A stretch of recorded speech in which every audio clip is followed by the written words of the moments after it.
Earplay is made possible by grants from the Corporation for Public Broadcasting and the National Endowment for the Arts.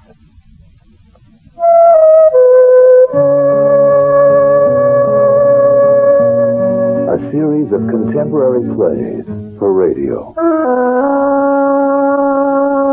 Earplay.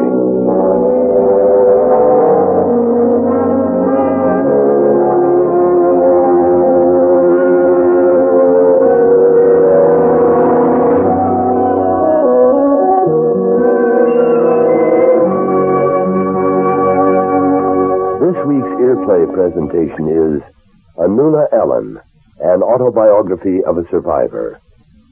It was adapted by a Minneapolis director, Emily Mann, from conversations she recorded with Annulla during the summer of 1974. Annulla was born at the beginning of this century and has been a witness to some of its most extreme moments. You are invited into the kitchen of a modest flat in North London. It is tea time. Annulla, an autobiography of a survivor.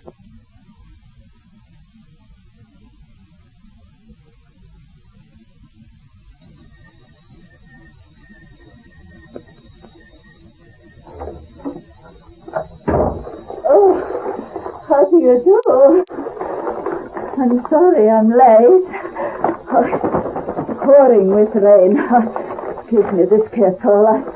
Excuse me. I have just to put these packages down.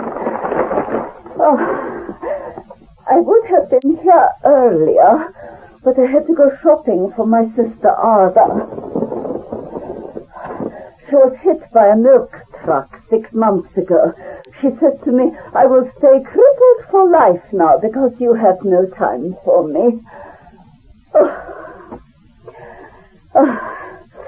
I'm really very glad you could come here to tea today, really. I wonder if it's because you've heard about my play. Here it is. It's called The Matriarchs. I've boiled it down to just over 6 hours, but they tell me it has to be a bit more condensed. But you know, I'm a woman who has never any time. Excuse me, I have just to put these packages away in the cupboard. Oh, really, this is too much. Oh, yes. I'm always doing things like this when I have visitors. My life is in terrible disorder. And this is so tragic, really, because I have so much to do. You know, my sister Ada knows nothing about hygiene. My brother, who is a very eminent biochemist, is always reproaching me for not being hygienic enough. Don't you know there is bacteria there? He says that old tea in china cups is poison. Only metal is good. If you have tea in your cup, and you put more in after 6 hours, this is dangerous. I never knew I lived dangerously. Oh, this tea is terrible. But do you know, I think one day I will commit suicide. My sister thinks I should always be at her beck and call since her accident. She says to me, I will stay crippled for life now because you have no time for me. Oh, I told you that already. But you know, I'm a woman who has never any time. If you ask me one day what I am doing, I could not explain. Do you know, I don't know what I am doing. And let me tell you, this should be a tragedy. I remember, when I was 11, we went on holiday to Heist, the whole family, the 5 children, the father, the mother, the governess. And on the train, a man talked to us, to the children, and then he said to my mother, I'm telling you, madame, one day you will conquer the world with your children. He was so impressed. I was 11. Ada was 9.5.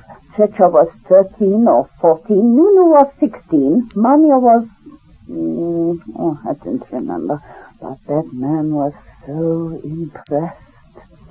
He was an intellectual. One day you will conquer the world with your children. We didn't conquer the world yet. I have no time. Can you imagine that family? Treccia was a concert pianist at the age of 11. Nunu was in Vienna teaching medicine as a young teenager. And then came the war. Yes, I can tell you what it was like to live always in the shadow of tyrants. I have seen firsthand men's barbarism taken to his extreme with Hitler. You know, those of us who lived through it are not shocked by this Solzhenitsyn's archipelago. It is common knowledge to us, the barbarism of these men. If there were a global matriarchy, you know, there would be no more of this evil. I have all of the answers in my play. I wanted to read you my play, but the pages are not numbered. Before you came, I dropped it. It's all out of order. It's too much of a mess now. Maybe later I will read parts of it to you. You know, I'm so happy you came here to tea today, really. You know, it's funny. The police that came to see me asked me where I was born. I said, Lvov, Galicia. He said, where?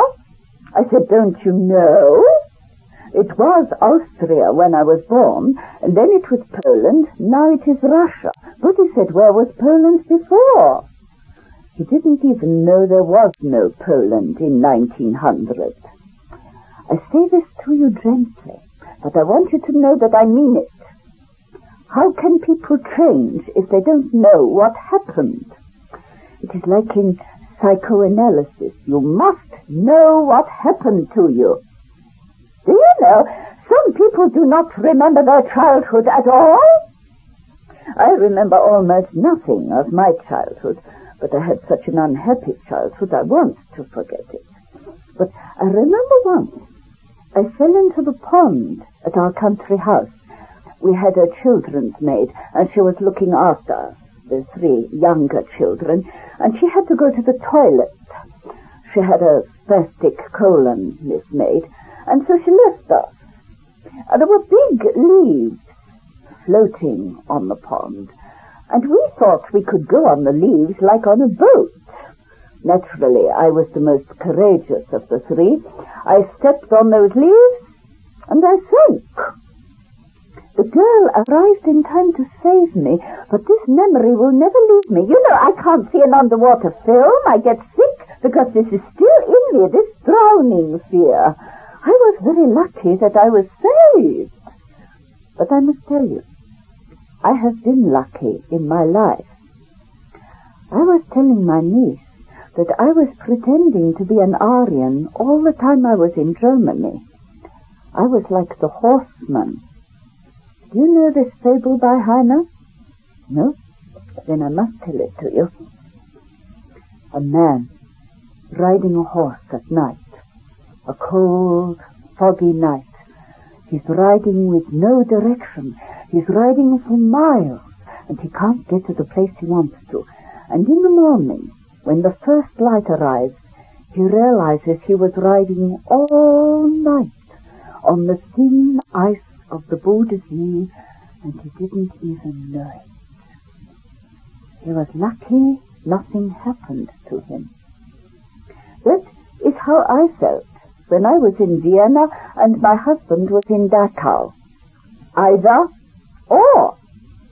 Either they would find me out and kill me, or I would survive. It was the only chance.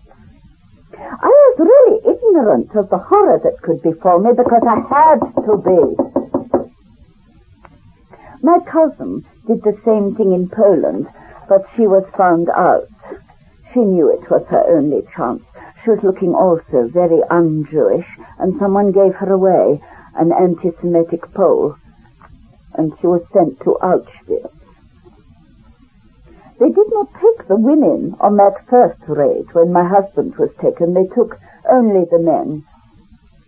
And they made a raid of all the Jews in Vienna and took away the men in 1938, the night of broken glass. You've heard about this. The SS came to our house. I can't remember, it all happened so fast. And they were so rude. This Solzhenitsyn says in his book, and I quote, "That is what arrest is. It's a blinding flash and a blow which shifts the present instantly into the past and the impossible into omnipotent reality." And that's the way it was. You know, they never found out that I'm Jewish until I got a passport. They thought that I'm Czech because of my accent, you see. And I was so beautiful, they couldn't believe I could be Jewish. In Vienna, you had hundreds and thousands of marriages between Aryan women and Jews. And the Viennese never married the Polish Jews. The Viennese despised the Poles, so they didn't suspect. And I was so cheeky with them, they couldn't believe I could be Jewish. I must tell you this story. There was this Gestapo man at headquarters. I had to go there to get the rubber stamp on this document which said my husband had paid all his taxes so he could leave. This Gestapo man wanted to show me what a big, powerful man he was. Of course, I had flirted with him a little to get my way. "You just go upstairs and ask for the rubber stamp," he said. So, I went upstairs to that office and said, "Mr. So-and-so downstairs told me to tell you to give me that rubber stamp on this document." He said, "Are you Aryan?" I said, "Yes." And he gave it to me. That is how I went along from May 38 until the 14th of April 1939 when I got out. Of course, I had no papers. I went shopping into a Jewish shop one day, and they waited for me outside. They wanted to hang on me the placard for women who still shopped in Jewish shops. I told the man that I'm Jewish. I wasn't afraid then. It was before my husband was taken. "I don't believe it. Show me your passport," he said. I said, "If I were not Jewish, I would have my passport, but you took away all our passports." So he let me go. This was a very interesting time, living in the shadow of the Nazis. My son, though, he got such a trauma from this experience. He was in a very posh public school the first years of his life, and they threw him out. He was 7. He had to go to a Jewish school very far from us, and I went there one day to see him, and I said to the teacher, "Where is my son?" She said, "Where you see that big crowd? He is in the middle. He's a very big talker, your son." Oh, this tea should be a farce. I go on and on. But really, it is not I who is interesting. It is my play. You know, it tells how there would be no more tyrants if women ruled the world. You know, I knew what went on in Dachau.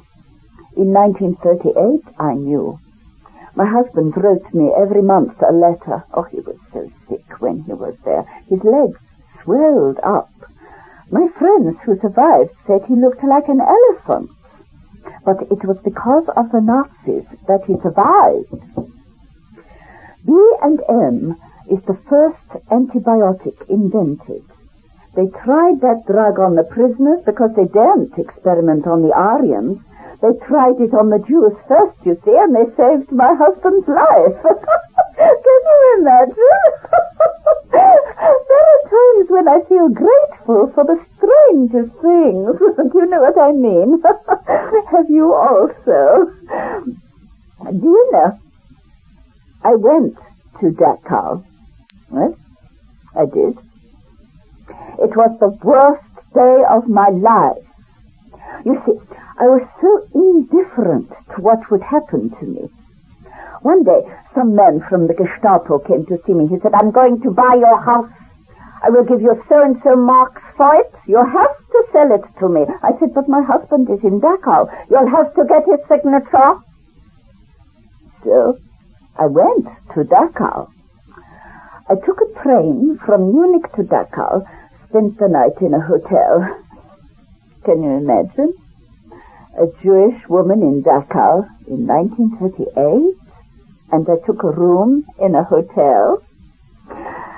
And this solicitor who was working in the Dachau camp, he came back and he told me, I spoke to your husband and I got the signature, and I'll tell you something, but it is strictly confidential, and really I'm not allowed to tell you, but I will tell you. Your husband will come out before the end of the year. And you know, he came out on the 31st of December. Yeah? You see, they were moved by the many steps I had taken. They couldn't understand. They asked me, why do you not leave him? They asked me in Vienna. They asked me in Munich. I did not say it was because I was also Jewish. I said, because I love him. You know, I got only inside the perimeter of Dachau. I saw through the barbed wire fence, but I did not see my husband. They told me later, the survivors, that they called my husband the saint. He gave the prisoners the strength to live. Oh, he was a good man, my husband. He was not very bright, I must tell you, but he was so kind, so tender. You know, I loved him very much. Those 11 months while he was in Dachau and I was alone were horrible. But this is when I became political. It was rage at what was happening, you see, because nobody did anything about it. Everyone, especially Americans, ask, why? Why, if you knew, did no one do anything about it? Well, I'll tell you, I don't think you would have done anything about it either. That is normal human nature, that you don't do anything about it. That is what is appalling about human nature. But I have found a solution for everything in my play. If the women would start thinking, we could change everything within a year. But the women are not thinking, and that is the trouble. It is all in my play. Here, I'll read a bit to you. Oh, really, I can't find anything. It's all out of order. Oh, here is the beginning. Oh, no. What? Oh, here is something. Oh, this is appalling. Oh, yes? No, it's really not applicable.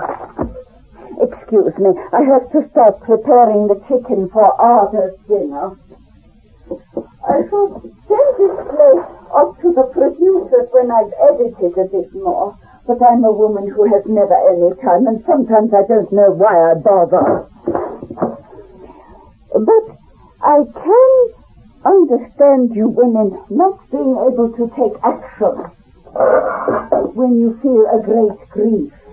Those 11 months when I was alone, posing as an Aryan, I lost myself. I couldn't work.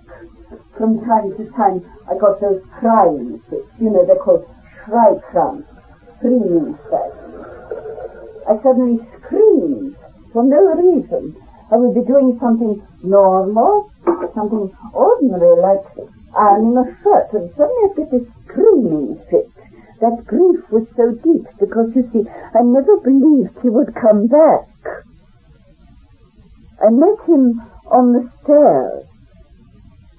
I was having coffee in Vienna, in a coffee house with some other women, and they telephoned me to the coffee house and said, come quickly, there is news from Gustav.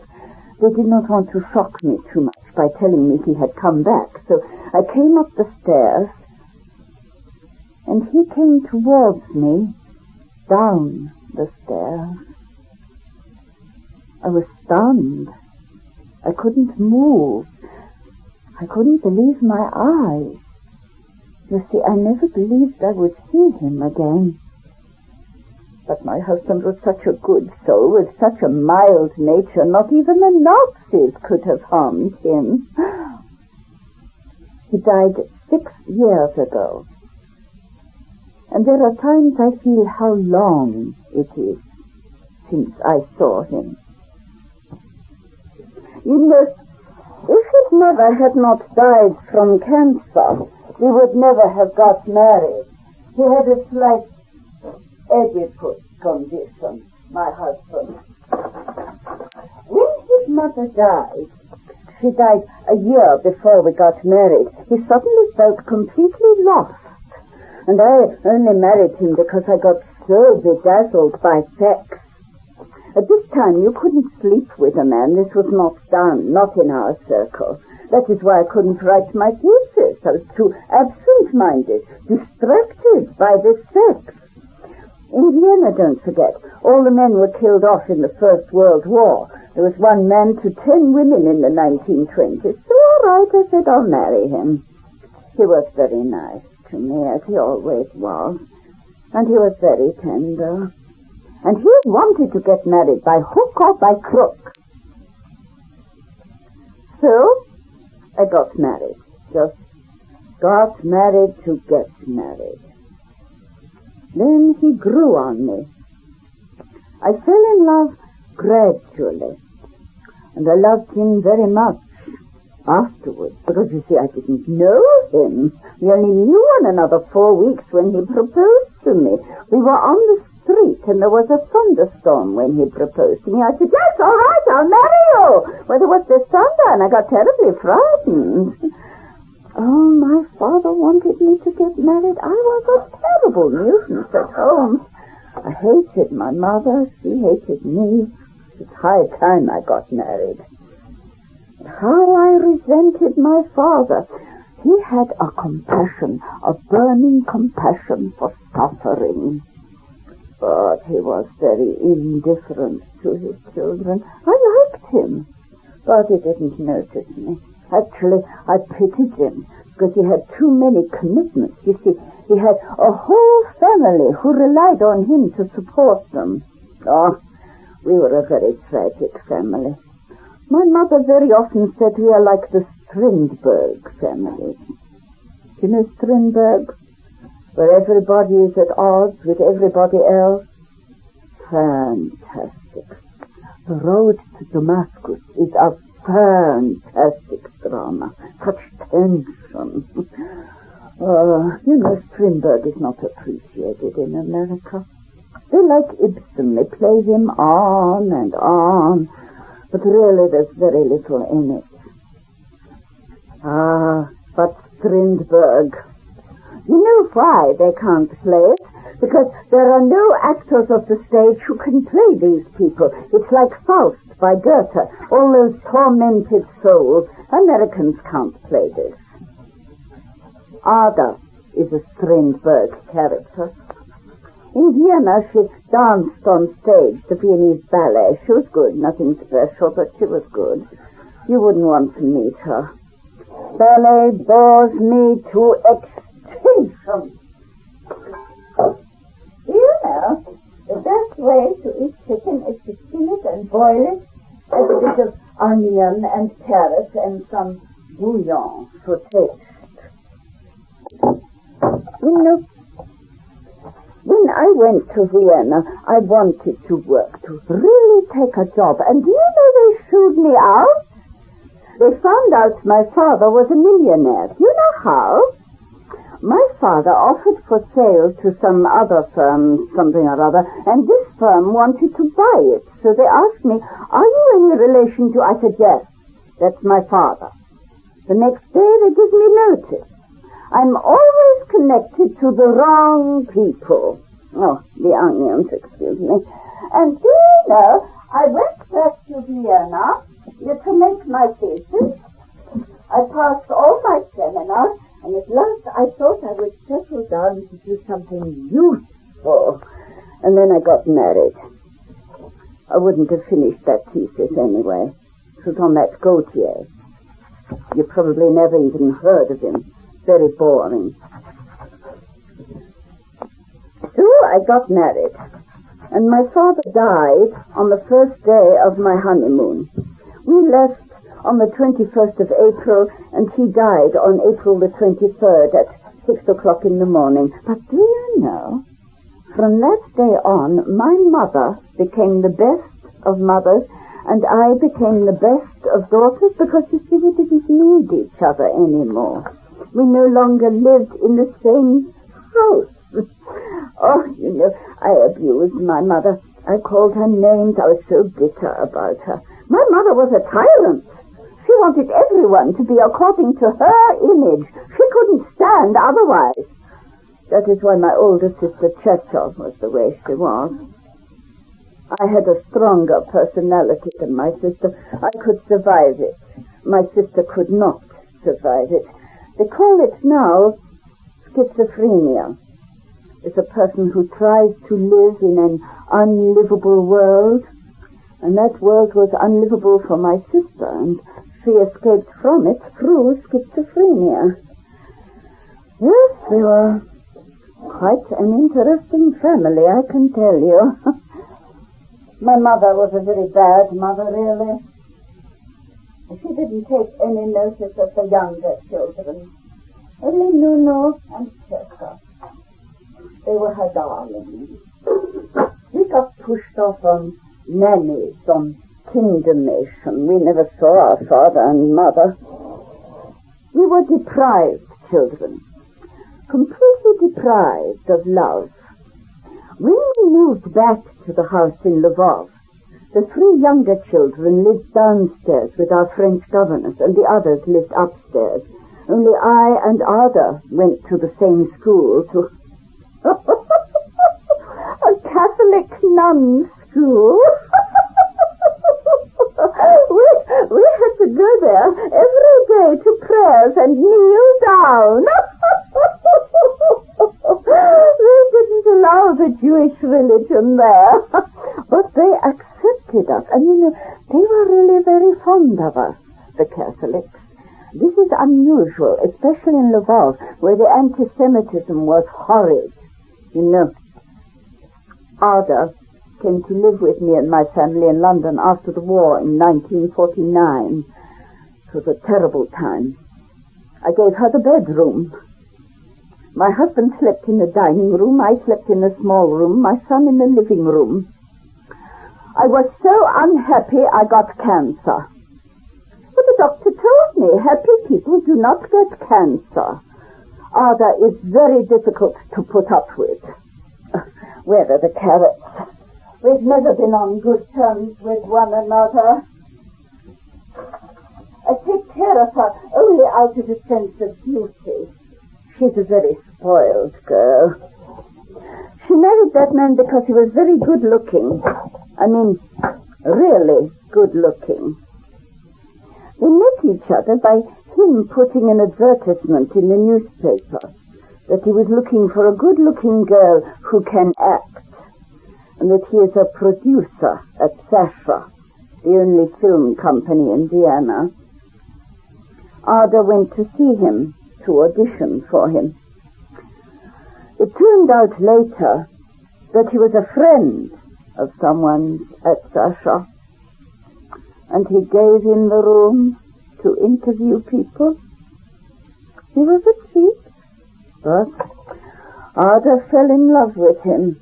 It was a very unsavory business, I can tell you. When I was married, I wrote letters to her every day. I said, Ada, I warn you, do not marry that man. He's taking advantage of you. He wants your money. He has no job. He never will have a job. He embezzles money, and he lives in your flat. He still lives in her flat with another woman, which belongs to Ada, which my mother left her when she went back to Poland. Ada was the only one left in Vienna. She could stay because she was married to an Aryan. We couldn't stay. So my mother went back to Poland with my older sister, where they were killed. They were shot by the Nazis, my mother and sister, before they got to the concentration camp. And Ada was left with the flat. And this man took it over and threw her out of it. We tried to get her a divorce after the war. We said, look here, Ada, go into your flat and claim your conjugal rights and your flat. She said, I'm not going to. I'm afraid of him. That was that. No, she didn't need it. She never wanted a divorce, really, I don't think. She couldn't get married anymore. Oh, she'd had a very bad life. I don't think any man she was ever with really cared about her. Anyway, she couldn't go back to Vienna once she was in England. Once you are in England, you can't go back to the continent. But life is much better here. Do you know, I wanted to be an actress when I was young. Yes, I did. I went to see a famous actor in Vienna. Oh, I can't remember. You probably never even heard of him. And I got this scene from Goethe's Egmont, a very dramatic scene. And he said, you might be quite good, you know, but you're much too small for the stage. I'm sorry to say. I'm only 4'11". But I am the most impatient of women. You know, I walked out of Parsifal after the scene with the grog. I hear that Shaw did the same thing. Artists cannot stand to be bored. This Bernard Shaw has a lot of talking in his plays, too, just like in mine. You know, I must confess, the women are really very interesting in my play. The men are two-dimensional. They are background for the women. That is why I must call the play The Matriarchs. I'm so busy with art, I don't know when I'm going to get it finished. You know, it's very hard not to call Ada difficult. She is terribly difficult, a terribly difficult person. If she'd had a child, she would not be so difficult. She loves children, you know. She has missed something in life. Some women are not suitable to be mothers, but she is, and that is the tragedy of it. You see, every time she would have no fathers for her children, so she had to get abortions. For a time she lived with a Romanian in the country. I never met him. She still writes letters to him or to his family. I think he died. I posted a letter just last week. I think she still loves him. He left her for a servant, and she can't see why. After all, she was 42 or 43 when she met him. And when she tells you this story, she says, how can a man with his culture get himself a servant girl? She couldn't understand this servant girl attracted him immediately. She wouldn't understand that. We're a strange family. My brother goes around with a small stick. When he thinks, he has to have something in his hands. He has to point the stick in the air, like this, and then he looks at it, and then he thinks. He still wants a spoon from the Café de Paris. They have plastic spoons now because everyone stole the silver ones. He's very proud of this. You know, my brother may be a very brilliant man, but he never had any sense. He's a peculiar man. Do you know? He had absolutely no interest in women in his teens or early 20s. And then suddenly he was seen everywhere with the most beautiful women in Vienna. I could never understand this. Is nothing much to look at. You know, my husband knew nothing about sex when I married him. He was 30 years old. He came to sex late in life, too, and he was wonderful. I remember he used to come home from work to have lunch with me in the first years we were married. And, you know, I don't think he once had time to have a meal. You know, I think for some it is better to be older. All of these young people are so impatient and then they get bored so fast. My niece, though, is different. Do you know, she is very politically aware for her age. She was telling me that when I was in Berlin in 1919, there were huge workers' riots. You know, I was so frivolous I cannot even remember that. All I remember is everyone spoke Russian to me. You know why, of course. There were 100,000 Russian émigrés from the revolution in Berlin. This is where I met the Pasternaks. I lived with Lydia, Boris's sister, during the war in Oxford. Lydia is a wonderful woman. She has a Russian soul, but she never had any hope for my women's party. It was wartime, of course, and she was sure we would lose the war. Everyone thought we would lose the war in 1941. But even now, she cannot talk politics. She lives like it is still Dr. Zhivago. I cannot talk to her at all anymore. But when I met them in Berlin, this was a very interesting time. Of course, there were so many refugees and Jews there, but the anti-Semitism didn't become obvious until they didn't accept us at university. This happened to a lot of Jews. You see, I started following the lectures, and after 2 or 3 months, they told me they had rejected my application because I was a foreigner. Do you know what my passport was? Ukrainian. Yes, I was Ukrainian for 1 year. You see, when the Russians had that war with Poland in 1918, they made Galicia a state of its own in the Ukraine. And since I was born there, I got a passport from them, the Provisional Ukrainian Government, which was established by the communists. And with that passport, I went to Berlin. Of course, they didn't accept me. My father had applied for Polish citizenship in 1918 because he had all his estates in Poland. He had to become Polish. But I did not want to become Polish. The Poles butchered Jews. They always had. Everyone said, but if you speak Polish, you should want to be a Pole. But I say no, that didn't matter to me. My mother tongue may have been Polish, but I spoke Ukrainian because the peasants spoke Ukrainian. They couldn't speak Polish, and of course I spoke German. I met a man, I must tell you, the chicken, in Switzerland last February.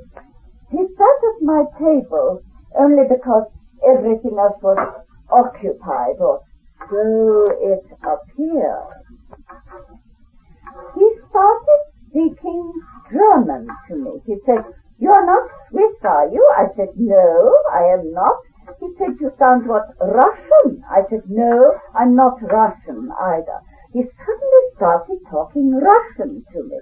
So I answered in Ukrainian because I could understand what he was saying, but I couldn't speak the Russian. "Oh, you're not from Russia. You're from the Ukraine." I said, "Yes." Then he went on speaking Russian to me, and I couldn't understand a word. So I think he thought I was a Russian spy.